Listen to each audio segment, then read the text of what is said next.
لالچی آقا۔ بہت پرانے زمانے کی بات ہے۔ ایک بہت ہی خوبصورت گاؤں میں ایک شخص رہتا تھا جو بڑا امیر کبیر تھا، ساتھ ساتھ اسے اپنی دولت پر غرور بھی بہت تھا۔ وہ بہت کم لوگوں سے سروکار رکھتا، بس اپنی دولت میں مست رہتا تھا۔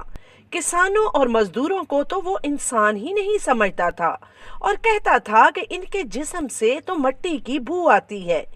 اس نے اپنے نوکروں کو حکم دے رکھا تھا کہ اگر کوئی کسان دروازے پر آئے تو اسے مار بھگاؤ۔ ایک دن بستی کے سارے کسان ایک جگہ جمع ہوئے اور اپنے اس آقا کے بارے میں آپس میں بات چیت کرنے لگے۔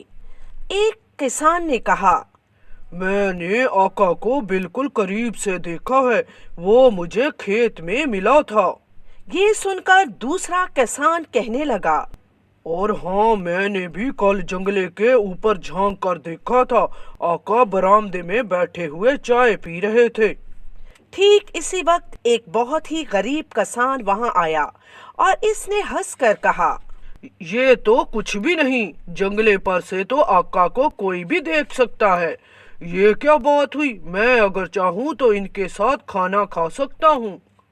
ارے کیا پاگل ہو گیا؟ کیا کہہ رہے ہو؟ آقا کے ساتھ کھانا؟ اور تم؟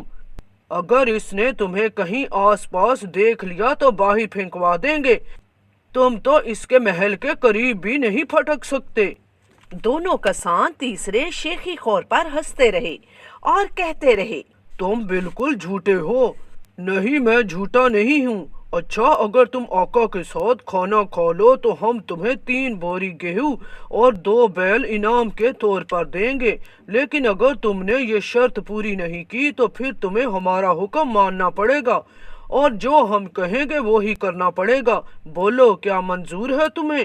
ٹھیک ہے، منظور ہے۔ وہ ہمت کر کے آقا کے صحن میں پہنچا، لیکن جیسے نوکروں نے اسے دیکھا انہوں نے اسے باہر نکال دیا۔ ارے بھائی، کیوں باہر نکال رہے ہو مجھے؟ ٹھہرو ٹھہرو، میں آقا کے لیے ایک اچھی خبر لایا ہوں۔ اچھا، کیا خبر لائے ہو؟ وہ خبر میں آقا کے سوا کسی اور کو نہیں بتاؤں گا۔ نوکر اس کی بات سن کر حیران ہوئے۔ خیر، وہ آقا کے پاس گئے، اسے سارا ماجرا سنایا۔ آقا کو بھی حیرانی ہوئی کہ یہ کون آدمی ہے جس نے یہاں تک آنے کی ہمت کی ہے اور جس میں مجھ سے ملنے کی اتنی جرت موجود ہے۔ ممکن ہے وہ کوئی اچھی خبر ہی لایا ہو۔ آقا نے اپنے ملازموں سے کہا، اس آدمی کو یہاں لے آؤ۔ نوکر غریب کسان کو اندر لے آئے۔ آقا نے اس سے پوچھا، کیا خبر لائے ہو؟ کسان نے نوکروں کی طرف دیکھا اور کہا، آقا، میں آپ سے تنہائی میں بات کرنا چاہتا ہوں۔ اب تو آقا کی حیرانگی اور بھی بڑھ گئی کہ آخر یہ شخص مجھ سے کیا کہنا چاہتا ہے۔ اس نے نوکروں کو وہاں سے چلے جانے کا حکم دیا۔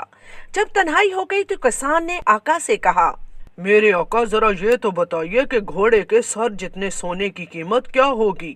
تم یہ کیوں جاننا چاہتے ہو؟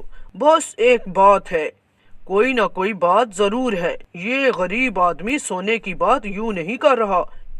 آقا نے دل ہی دل میں یہ سوچا، اسے کہیں سے کوئی خزانہ مل گیا ہے۔ اب وہ کسان سے نرمی سے یوں کہنے لگا، آخر تم سونے کی قیمت کیوں معلوم کرنا چاہتے ہو بھائی؟ اگر آپ نہیں بتانا چاہتے تو نہ بتائیے، میں اب چلتا ہوں، میرے کھانے کا وقت ہو گیا ہے، گھر والے انتظار کر رہے ہوں گے۔ اب تو آقا کا سارا غرور رخصت ہو گیا۔ لالچ نے اس کی آنکھوں پر پردے ڈال دیے اور سوچنے لگا، میں اس آدمی کو بے وقوف بنا کر اس کے سونے پر قبضہ کروں گا۔ آقا نے دل میں سوچا اور کسان سے کہا، دیکھو بھائی، گھر جانے کی جلدی کیوں کر رہے ہو؟ اگر تمہیں بھوک لگی ہے تو کھانا میرے ساتھ کھا لو۔ چلو خانسامہ، جلدی سے کھانا لگاؤ، دیکھو آج میرے ساتھ ایک مہمان بھی ہے۔ نوکروں نے جلدی جلدی میز سجائی اور اس پر طرح طرح کے کھانے رکھے۔ آقا نے کسان کی خاطر مدارت میں کوئی کسر نہ اٹھا رکھی تھی۔ دیکھو میرے دوست، تکلف نہ کرنا، خوب پیٹ بھر کر کھانا کھانا۔ جناب، کیسا تکلف اور کہاں کا خوف، آپ فکر نہ کریں۔ کسان نے خوب ڈٹ کر کھانا کھایا اور جب آقا نے دیکھ لیا کہ اب اس کا مہمان مزید کچھ نہیں کھا سکتا تو اس سے کہا، دیکھو اب جلدی سے گھر جاؤ اور گھوڑے کے سر کے جتنا وہ سونا میرے پاس لے آؤ جو تمہارے پاس ہے۔